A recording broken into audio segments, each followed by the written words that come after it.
Урматтуу мекендештер, бүгүн сиздерге сатыла турган өтө бир сонун сарай таптык. Дареги Сокулук районуна караштуу Совхоз Фрунзе айыл өкмөтүндөгү Озерный айылында, Центральный көчөнүн башында жайытка, жер аянты, поляга аябай жакын жайгашкан жерде. Тиги Бишкекти түндүк батыштан айланып өткөн объездной трассадан бурулуп, Озерный айылына киресиздер, Байтыйкандын жанынан түз эле кирип туруп, мечиттен өтүп, Центральный көчөнүн башына эле келсеңиздер, ушул сарай өтө сонун курулган. Оң жак, сол жакта 5-5тен 10 атка 10 деник бар. Бардыгы капитальный курулган, бардык шарты менен. Ар бир атканага камера көзөмөл дагы коюлган. Азыр ушул сарайды сиздерге көрсөтүп беребиз. Жер аянты 18 сотук, кызыл китеп бүт документтери менен, кошумча курулуш, анан 4-5 бөлмөлүү үйү менен. 3 фазадагы электр тогу киргизилген, андан сырткары таза суу дагы бар. Анда даярсыздарбы? Ушул сарайды шашырыш түрдө 150 000 долларга сатууга койду. Эгер сарай издеп жүргөндөр болсо, кызыгып көрүңүздөр. Даяр болсоңуздар, баштадык. Обзорду аягына чейин сураныч бир чыдап көрүп коюңуздар. Анан ушул видеого жакшылап бир былчыйтып, лайкты басып, анан комментарий жазып койсоңуздар, биз сүйүнөр элек. Анда баштадык туугандар. Бул сарай ичинде турабыз азыр. Коридор 2,5 метр. Бул башында дагы эшиги бар. Наркы башында дагы эки жакка ачылма эшиги бар. Негизи ушу портер унаасы бир жагынан кирип, экинчи жагынан чыгып кетет. Полу полностью стяжка куюлган. Ички дуалдары бүт бардыгы шыбалган. Ар бир аткана, ар бир дениктин решеткалары дагы бүт бардыгы жасалган. Эшиктери менен кошо. Анан потолокторун да көрүп койсоңуздар, мына ичинен потолокту ОСБ менен обшивка кылып, краскалап чыккан да. Электромонтаждарындагы бүт GoPro'го салып кабелдерине. Аябай мындай капитальный жасаган.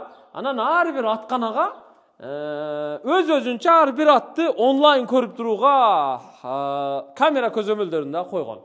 Анан мындай вытяжкалары дагы бар. Аларды дагы уюштуруп койгон.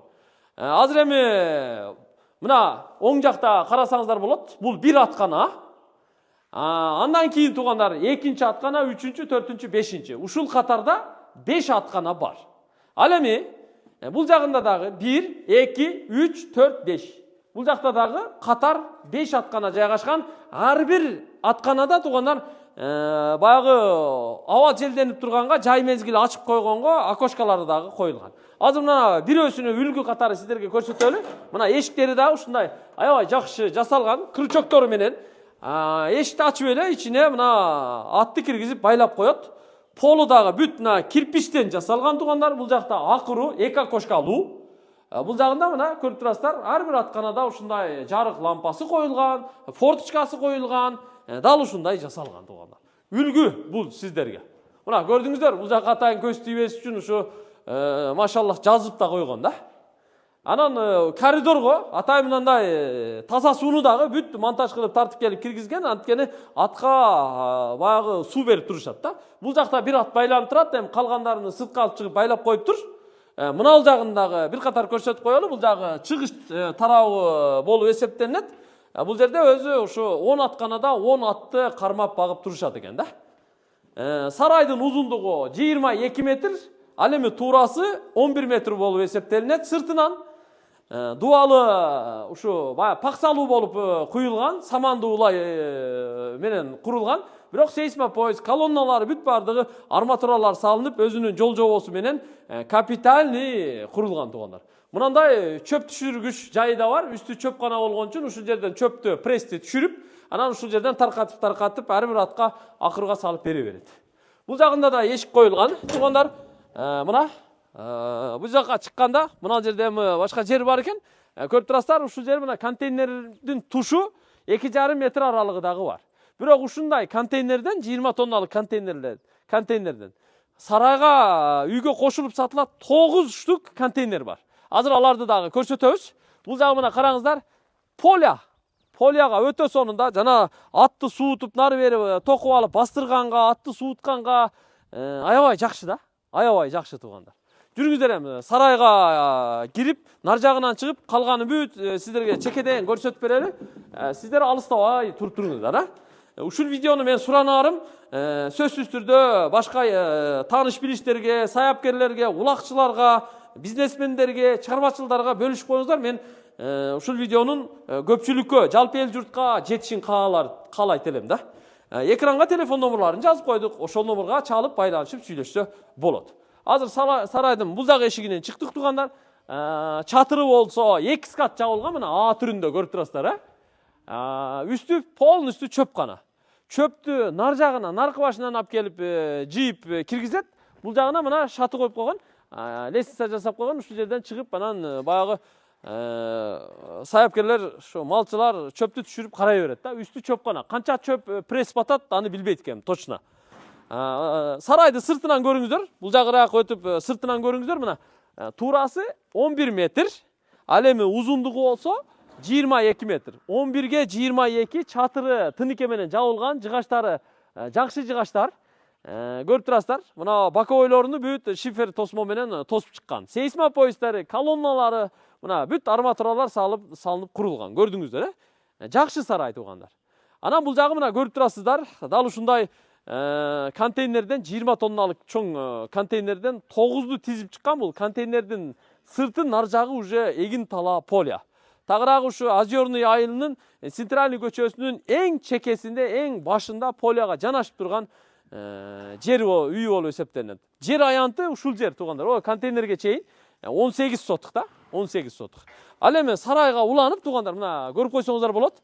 Бул жак атайын тетиги биринчи окошко ал жемканасы. Андан кийин бул баня, жуунуучу жай. Толук бүт элек, бирок курулган. Жанында болсо бул ажатканасы бар. Бул жагы эми кошунанын үйү. Кошунанын үйүнө чейин дагы үйдүн аркасында мына 2,5 метр жолу бар. Аттарды ушул жактан жетелеп кире берет да, жетелеп чыга берет. Бул эми техника деле портер-сортер кирип чыкса болот. Бул эми үй. Үй өзү көрүп турасыздар. 4-5 бөлмөлүү үй да. Азыр мында көрсөтүп чыгалы биротол, анан кийин көчөгө чыгып дарегини түшүндүрөбүз. Бул жагы эми Сокулук жактан жана Поскайдан өтүп бери Дордойду көздөй объездной менен келатканда Роладан өткөндөн кийин поворот бар, ак жол заправкасы. Ошол заправкадан өткөндөн кийин Байдыйкан келет. Ошо Байдыйкандан эле түп-түз Ылдыйга түндүктү көздөй киресиздер. Озерный айыл болуп калат да. Ал жагы эми Степнойдон, Дордой жактан, Фучик жактан келет. Поскай жактан. Түшүндүңүздөр, Бул жагында да мына чакан сарайы бар. Бул жакка да ошо мал-сал кармаса болот. Андан сырткары мына үйдүн алдына келдик. Бул жер эми үйдүн алды навес. Бул жагына болсо үйгө улай атайын котельный курулган, үйдө отопление бар. Печкалар полностью курулган. Бул жактар эми үйдүн алдындагы эски курулуштар болгон үчүн булардын бардыгы сыкылат.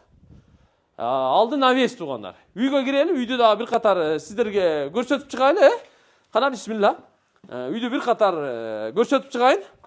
Сиздер алыстабай туруп туруңуздар. Путуңду чечпей эле турсам мен өзүм кирип тартып көрсөтүп чыгам. Мына кирип көрүп коюңуздар туугандар. Мына бисмилла. Кирип келдик. Бул үйдүн биринчи бөлмөсү. Коридору, прихожкасы десек болот. Киргенде эле оң жак кухня, суулары киргизилген туугандар. Андан сырткары ушул эле жерден сол тарапка киребиз. Бул жагы мына көрүп турасыздар, полу кафелденген, дуалдары жасалган, потолоктору жасалган, аристон бар экен, кир жуучу машина, раковина, күзгү, ванна. Бул жагы эми санузел болуп эсептелинет. Андан сырткары бул жакка киргенде ортодо бир коридор. Бу жакта 4 бөлмөсү бар. Оң жакта биринчи бөлмө, бул отурган үй деп койсок болот. Евро ремонт болгон, эми баягы суук болгон үчүн дуалдар көгөргөн, эми аны же үйдүн сыртын жылуулаш керек, же ичинен кайрадан краскалап чыгыш керек да. Терезеси пластик, отоплениялар тартылган. 17 жерде камера бар экен. Мына көрдүңүздөр, ар бир аткана ушул жерден көрүнүп турат мисалы. Мына мынанда бир ат турат да, көрдүңүздөр? Көчө жактагы, мына көчө жактагы бүт көрсөтүлүп турат экен. Мына сарайлар, поля жак, контейнерлер турган жак, бүт бардыгы ушу камера көзөмөлдө көрүнүп турат экен да. Жакшы экен, сервери ушул жерде. Бул жакта дагы бир бөлмөсү бар. Чакан, бул детский туугандар, көчө жакта жайгашкан. Ал эми төрдө кирме чыкма 2 бөлмө бар, анын бири зал, мейманкана. Бул 5ке 5, 25 квадрат чыгат. Бул чоң бөлмө туугандар, мына көрүп турасыздар. Көчө жагында 2 терезеси бар, пластик, отопление бүт чугунный батареялар менен тартылган, полу ламинат, дуалы боелгон, потологу тегиз жасалган, люстралары илинген. Андан сырткары мына жакка кирсек, биякта дагы бир бөлмөсү бар. Интернет бар, мына модемдер бир жакка коюлган туугандар, көрдүңүздөр. Бул спальный эми. Ушул туугандар, көрдүңүздөр. Үйдү көрүп чыктык. Азыр биз туугандар сыртка чыгып көчөнү ориентирди дагы сиздерге көрсөтүп коелу. Кана даяр болсоңуздар, мен азыр бут кийимди кийип алайын дагы сыртка чыгып баарын көрсөтөбүз. Бизде эми жасалмалуулук жок. Как эс деле видеону үзбөй тартып эле көрсөтө беребиз туугандар. Түшүндүңүздөр, үйгө кирип чыктым. Бул жагында ушу 2 бөлмөлүү времянка склад. Ал эми мына жакта болсо дагы чакан навес бар экен. Мына жерге суу чыгарылыптыр, мына жагы эми чакан навес очоккан экен да. Ушул үйдүн алдына бир 2-3 унаа батат. Ана мына жактарына да чакан гүл бакча кылып коюптур. Жүзүмдөр бар экен.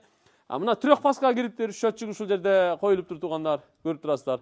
Бул жагы болсо мына дарбазасы. Мо дарбазаны ачып, унааны киргизип кое берет. Бuyагы калиткасы.